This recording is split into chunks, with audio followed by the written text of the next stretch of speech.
All right, so we're going to go ahead. This is going to be day one of law of sines and cosines. So this is going to be a combination of law of sines and law of cosines. So you're going to have to figure out, well, which one do I use for each of these problems? That's always the hardest part. And so remember, we talked about that there was different types of triangles. So we reviewed that yesterday, whether it's if it's a side is given to you, then you can have that memorized and know that that's going to be a law of cosines. Or if you're given a side angle, that's going to be an example of something that would be a law of sines. But sometimes it's hard to remember, well, which one is it? And so I like to go ahead and set up my triangle of information.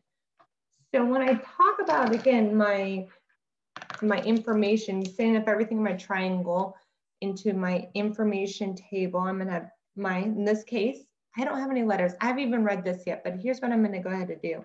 I know I have a triangle A, B, C. Whatever you want to name it, it doesn't matter. You could have done E, T, P because those are the letters of the words. They're just placeholders. So I have an angle A, an angle B, an angle C.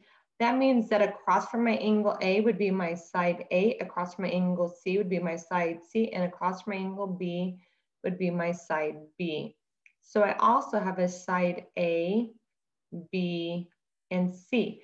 So when I look at what I'm given in my triangle, I know that my side C here is 350. I'm just filling in the pieces of information. 200, we don't know what this is. That's our X value. That's what we're looking for. I know that my angle B is 115 degrees. I don't know A or C. Okay, so let's go ahead. Let's read through this. What are we given? So we have two trains that are leaving the train station on different tracks. So here's my train, and this is the station. So they're going to be leaving on their two different tracks. The tracks make an angle of 115 degrees. So this is great because it's a word problem, but they gave us a diagram to go with it. If they didn't, I would be drawing this diagram out because this visual really helps you guys. The first train travels 200 kilometers and makes the first stop in Pocomoke. While the second train travels 350 kilometers and makes its first stop at Easton. How far apart are the trains when they are both at their first stop? So here are their first stops. They want to know how far are they apart from each other. And it says to round the answer to the nearest tenth. So we know we're going to be rounding to the nearest tenth. So I'm looking for this value of X. I'm looking for this value of X. So how do I know if I want law of sines or law of cosines? Well, remember, law of sines, you have to have a full set. Full set, remember, that's going to be your angle and corresponding side. So if I look here, I don't know my A, so I can't use this A for my full set. I'm looking for my B, so I can't use that as my full set, and I don't have my angle C. So I don't have a full set, so that means this has to be a law of cosine. So that's your first step, is figure out, are you using law of sine or law of cosine?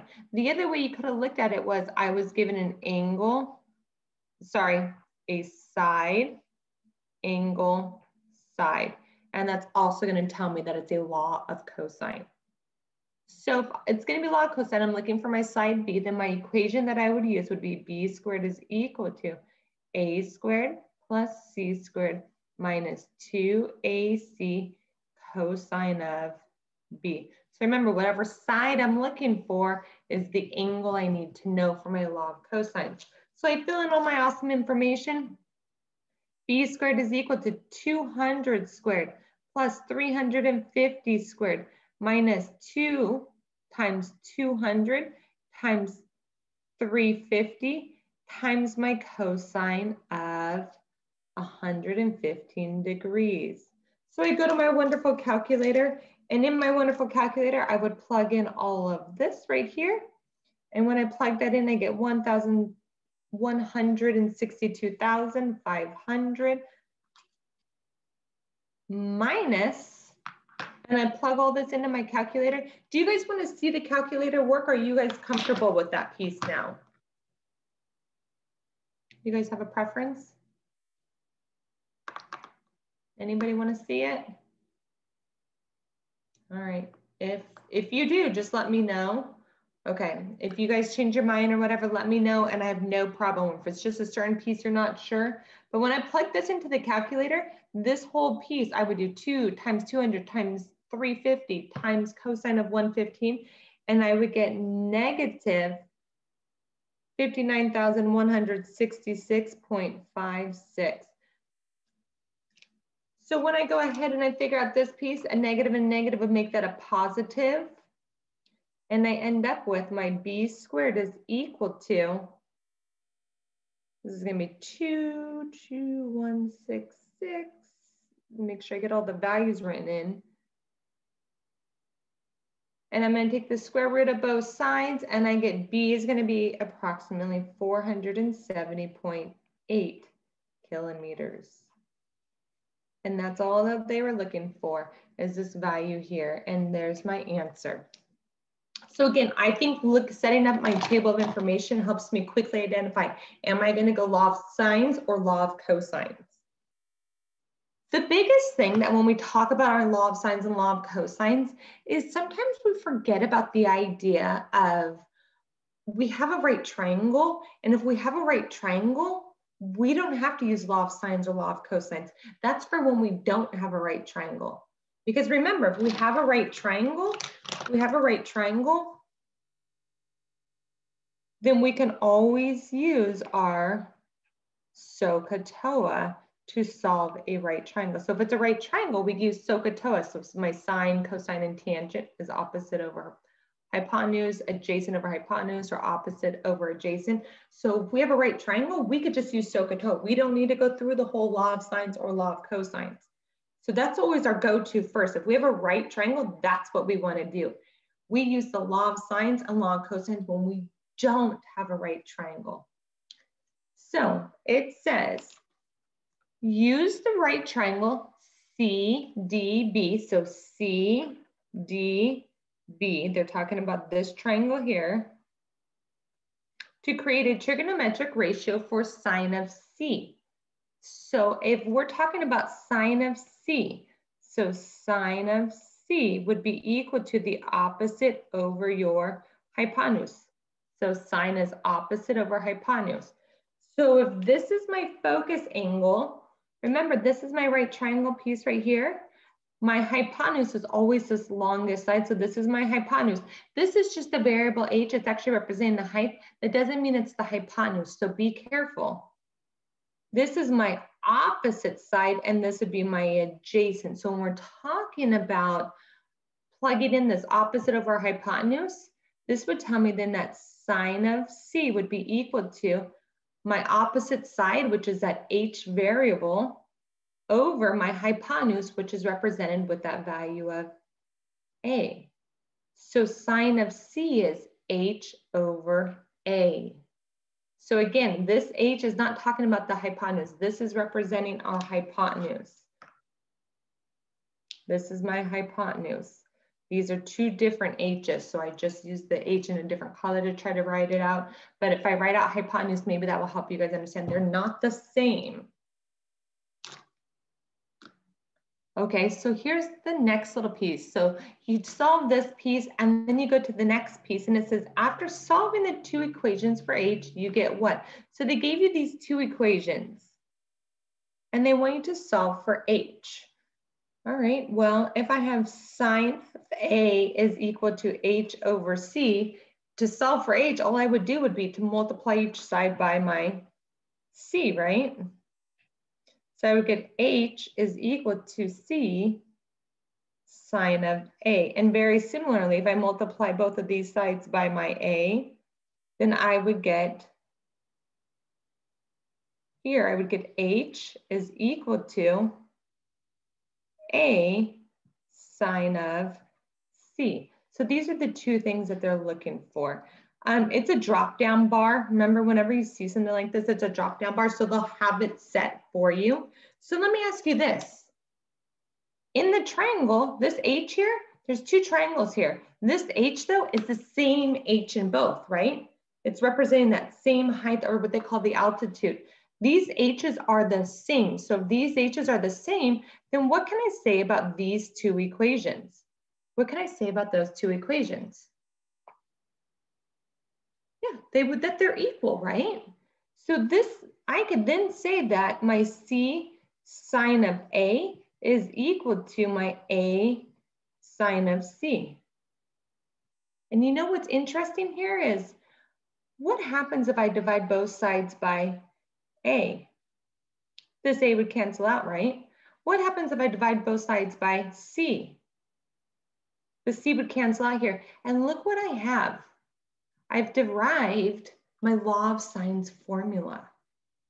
We actually found out that those two have to be equal to each other because they're both equal to that same altitude or that same height. So just another way to look at it, to see like these things aren't just made up, they actually, we can figure them out. We can solve for these ourselves. So I thought that was really interesting to point out with this. Let me go ahead and have just 2 more word problems for you guys. So let's go ahead and we'll just get through these and then you guys are off on your own for the day. So I go here and I go, okay, while sitting in the underclassmen cafeteria, Marissa spots Kristen entering the senior cafeteria 15 feet away. At the same time, Brady also spots Kristen entering the cafeteria. So they both spot Kristen. And here they are. That's where they're posted at when they see Kristen. So if the angle formed by Marissa, Brandy, the vertex, and Kristen is 41 degrees, and the angle formed by Kristen, Marissa, the vertex, and Brady is 107, how far away is Kristen from Brady? So we want to know how far away, or sorry, I said Brady, it's Brandy. Let's see if I can read today. I missed a letter in there.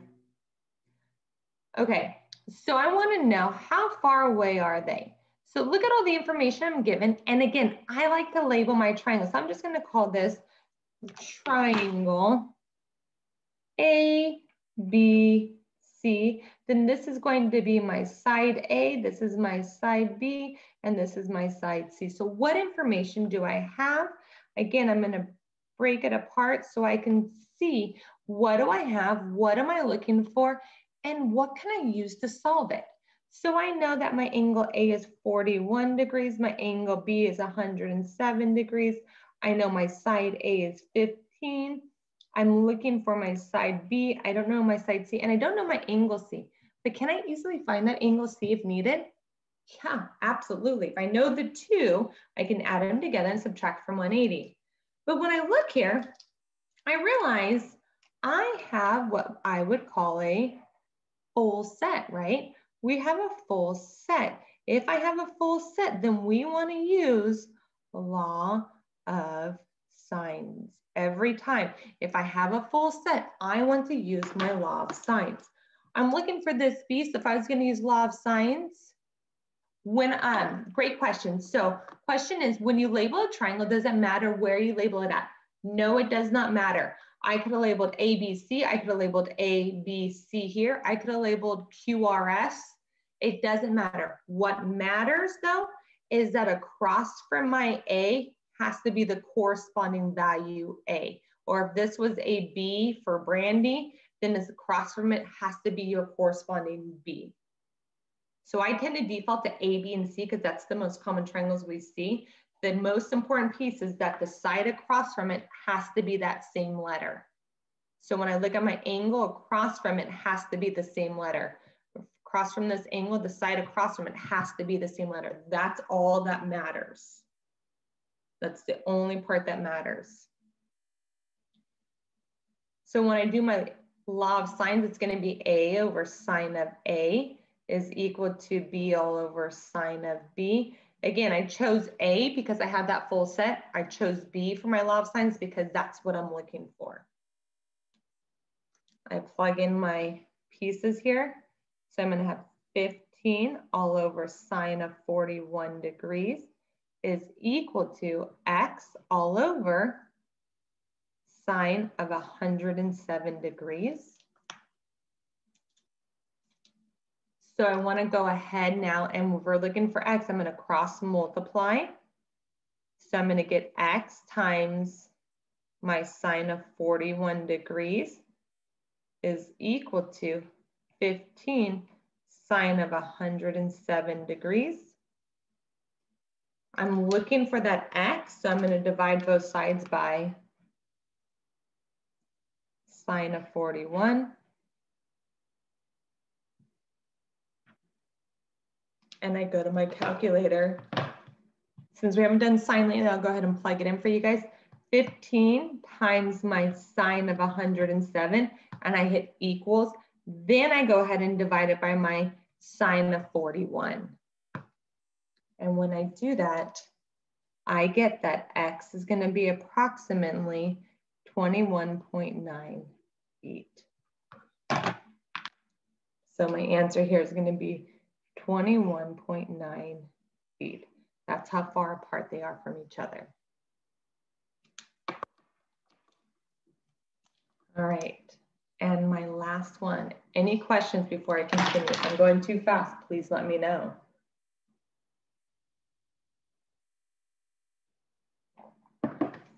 All righty, my last problem. All right, so there are two cables coming off the building. So here's our building and we have two different cables. Each cable is secured to the ground. The longest cable is 200 feet and is attached at point M and creates a 32 degrees. So this angle is 32 degrees. The other cable is attached to point N. If the angle formed between the two cables at the top is 25 degrees, so this angle is 25 degrees, what is the distance between points M and N? So this is what they're looking for. They want to know, what is this distance from here to here? And that's our overall goal, is to figure out that piece. Okay, well, it asks to find the measure of N here. So this is probably supposed to be an angle notation, something like that possibly. I don't know, it's some type of, I don't know if it shows better on your guys' screen or not, but that's how it printed out for me. So when you guys get to it, they want to know, what is that angle? Well, that's an easy piece that I could find along the way. And is it necessary or is it not? Well, let's not find it yet and see, did we need to find it, and are they guiding us to help us find the actual answer? So I'm going to label my triangle. I know that this is M, this is N. So this is what they gave me, which was nice. They gave me M and N, but I don't know what this angle is up here. So I'm going to do it, I don't know. Let's just do J. Don't know why, just pick J. Okay, so that means that across from my angle J has to be my side J. Across from my angle N has to be my side N. And across from my angle M has to be my side M. So the letters don't matter. They already had these two labeled, so I just left it. And then I just made up another one. You could have picked Q, R, S, T, U, V, whatever it is. What matters is that across from that angle, that side has to have the matching letter. The reason is because when we go to create our table of information, I have my side J, M, N, sorry, my angles, my side, and my side. So what do I know? I know that my angle M is 32 degrees. I know my angle J is 25 degrees. I don't know N, but we can obviously find it. My side J is what I'm looking for. I don't know my side N, but I know that my side N is 200. All right, so I look at this and I go, oh, I don't have a full set. I must have to use the law of cosines. And I'm gonna say, no, this is where you have to be careful. When I'm given two angles, I know the third angle. They may not give it to you, but you can figure it out. And because I can figure it out, it's not going to be a law of cosines. I'm going to stick with the law of sines. It is going to be a law of sines. And if you guys want to look at this, this would be an angle, side angle case, which is going to be a law of sines. So this one's tricky because if I can find that other angle, that's when I determine law of sines versus law of cosines.